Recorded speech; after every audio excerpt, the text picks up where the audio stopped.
Joining the Who Cares podcast with me here in Arizona, the one and only Tony Beasley. I always care to see this guy. Bees, great to get you on the show. Thanks for having me. Ethan's a big baseball guy. We're a couple of very low-level, washed-up baseball players. High school. Yeah, but who cares about all of that? Yeah. Well, I do.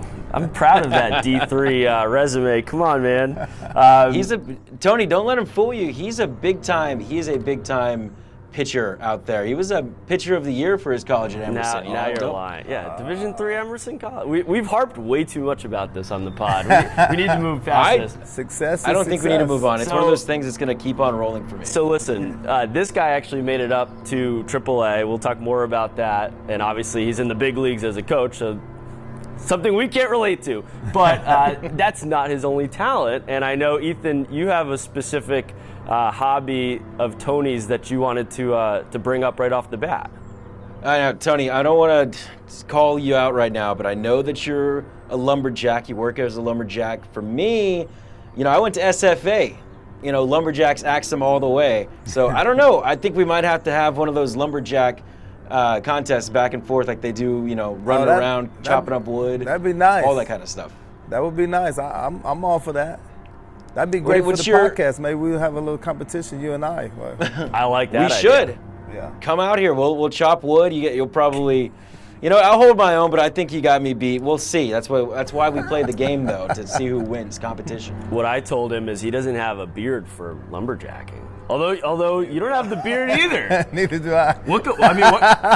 I'm totally out of my league on this. What goes into being a lumberjack? I don't know. It's just know-how, because it's a very dangerous job. So you got to know what you're doing, and you just got to have work ethic. It's hard work, and but it's fun. I do it with my brothers. And you still do it? Yes. In the off season. Yeah, every off season I do it, and I can't imagine myself not doing it. But this off season I ran a chainsaw pretty much the whole off season. It's good for the biceps, I bet. Yeah, it was good for conditioning and I guess some sort of weight training. It's a little different than actually lifting weights, but it's a workout, and it's a long day, but I enjoy it. I just have fun with it, and but it is really dangerous, so you got to know what you're doing. And so, Ethan, as if the lumberjack thing on top of the baseball wasn't enough, this guy also has a tremendous voice. Yeah, I still get chills when I listen back to some of your national anthems. Thank you. When you think back to younger Tony days, what came easier, baseball or singing?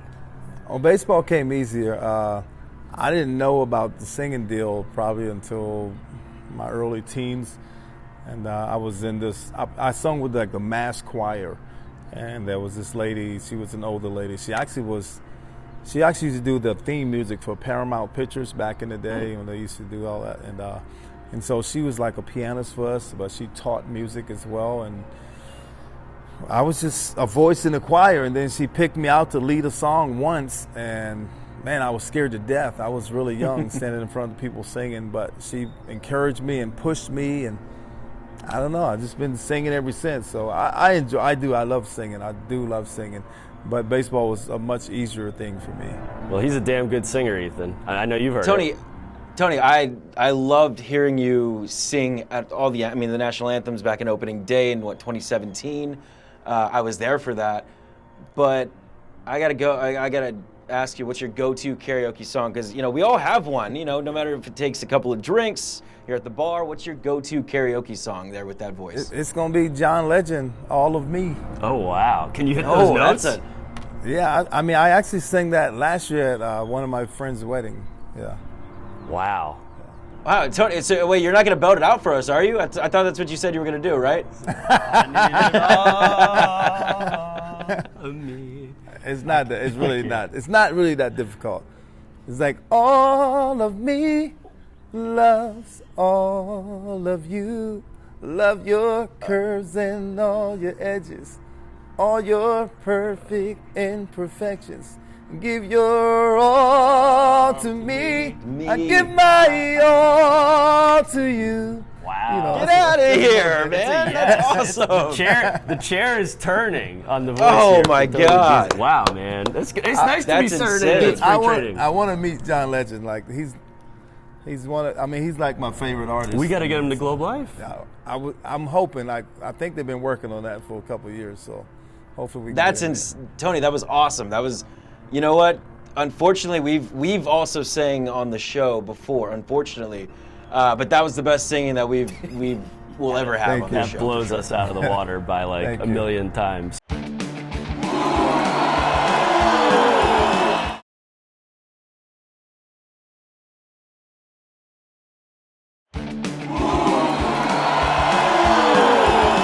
Every Tuesday, you have your Tony Tuesdays. Mm-hmm. Where did that start?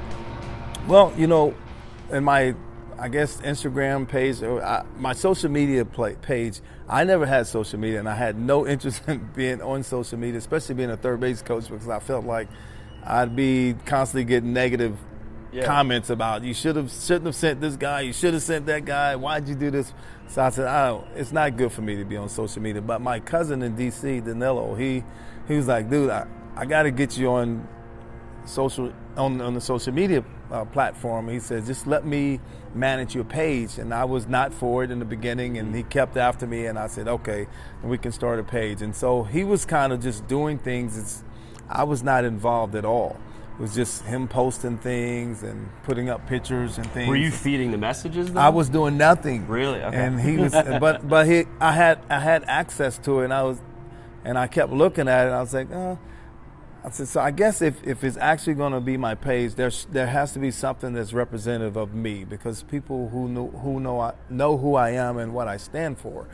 And so I thought about, I need to put something inspirational out there that's totally me. And Tony Tuesdays was kind of, we just kind of came up with that, because Tony, and then the Tuesdays, we could have done Thursdays, but Tuesdays had a better ring to it.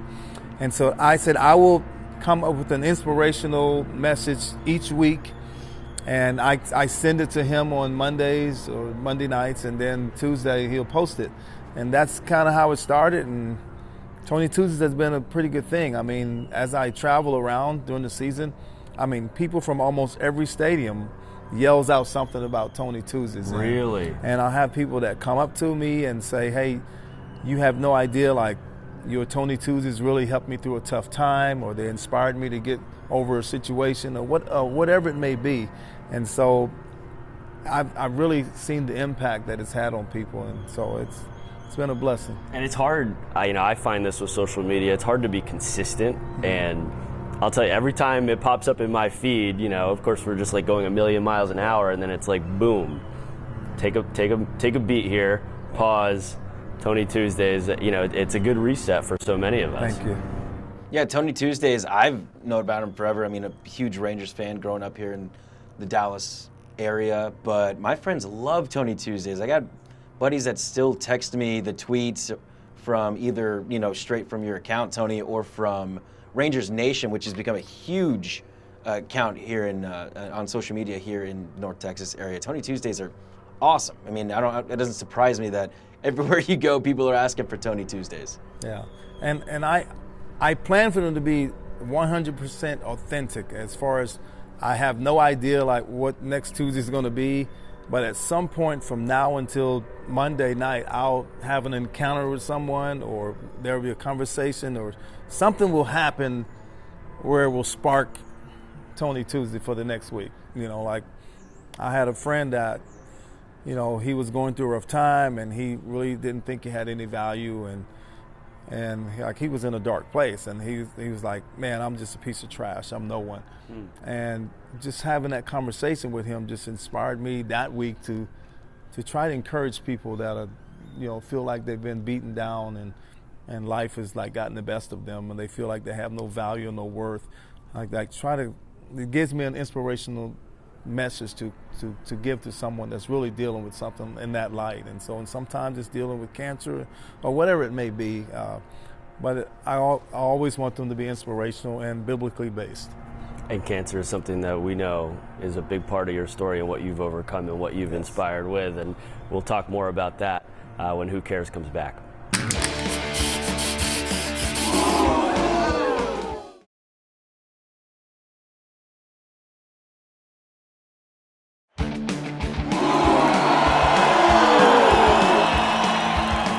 So here at Tony Beasley, Tony, you were one of the most inspirational coaches on the field, in the clubhouse, off the field. I'm trying to be unbiased because I'm a Rangers fan, huge Rangers fan, but you've done so much in your life and in your personal life. 9 years ago, in January in 2016, you were diagnosed with cancer, and what's it like for you when that comes around every year? It just happened. I know it's everyone seems to be affected by cancer nowadays, unfortunately, but it's very inspiring. What is that time like nowadays when it comes back around? Yeah, I mean, there's always a sense of gratitude. I'm always thankful because, I didn't know it at the time, but at the back end of treatments and surgery and everything, my doctor told me really after 6 years of scans, after, post-cancer, he finally told me that I was the stage that I was in. I never knew. I never knew. The whole time I thought I was I thought I was maybe stage 2. I was stage 3C, and that's one level before stage 4. Wow. And so I was pretty much full-blown cancer. I did not realize that, and he told me that at the end, and so it just gave me just an even greater sense of thankfulness, that I was able to get through that, and that God just decided to allow me to come through it, because I'm very aware that there's a lot of people, and I've spoken with a lot of people through these years about cancer and how to deal with it and try to inspire people to get through it, the treatments and what have you, and many of those individuals have not made it, and so I'm always cognizant of that, and I'm never going to be boastful that I'm still alive, but I realize that it's just by the grace of God that I'm still here, and so I'm just grateful for every day that I get, because whenever I'm having a tougher time or something's trying to irritate me, or the day's not going the way I would like, or anything that's going on in my life, I can just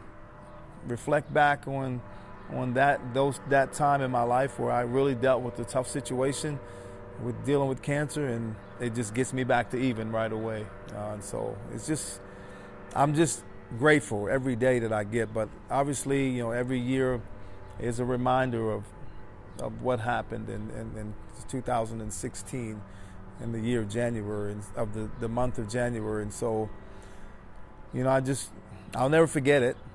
But I really and truly don't look at it as such a dark time. It really was a blessing, because a lot came out of that. I grew a lot from that, and I view things differently because of it. And so I just take a lesson from that, and I'm alive, I'm healthy, I'm cancer free, so I'm truly blessed. And so I'm living. I call it like every day's a bonus for me, because I don't have to be here, but I'm here. And thank God for that. Yeah.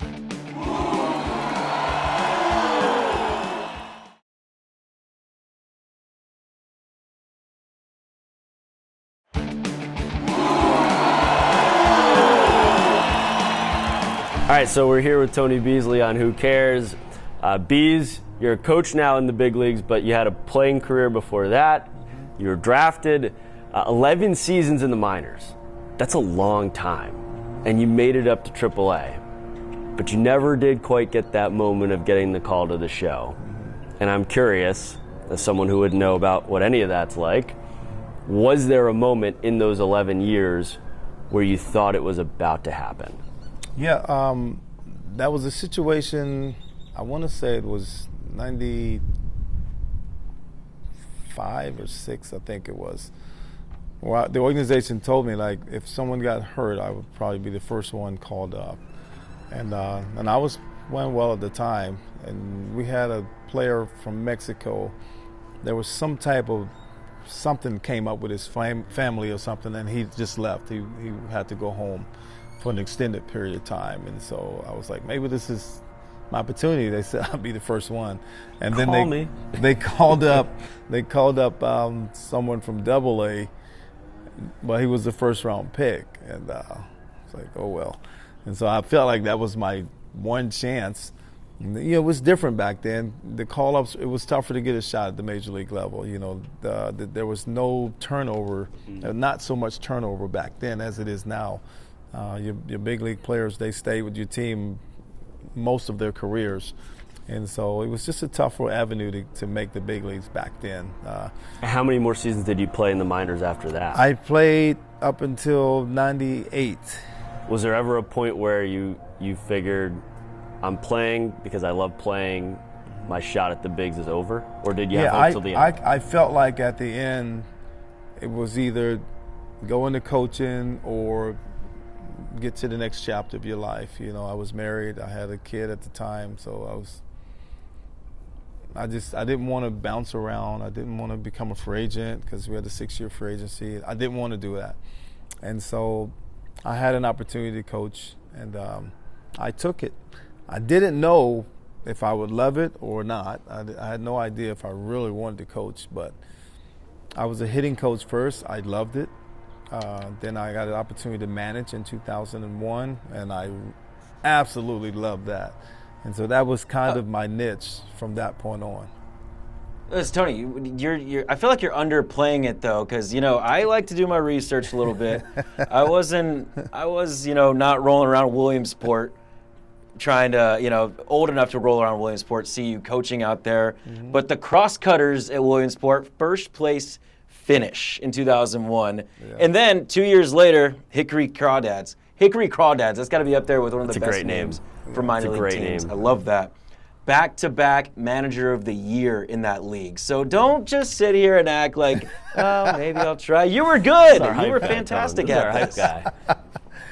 I mean, I had success. I had good players, and actually Chris Young was on the team. You managed Chris Young? Yeah, I managed Chris Young. That's awesome. Yeah, and he was on the Hickory Crawdads team, and the year we won the championship there, he actually pitched the final game of the championship series, and so I mean I had a lot of success. I did, but I credit that to players. I had a good group of guys that played hard, and a lot of the players that I had, they played in the major league. So.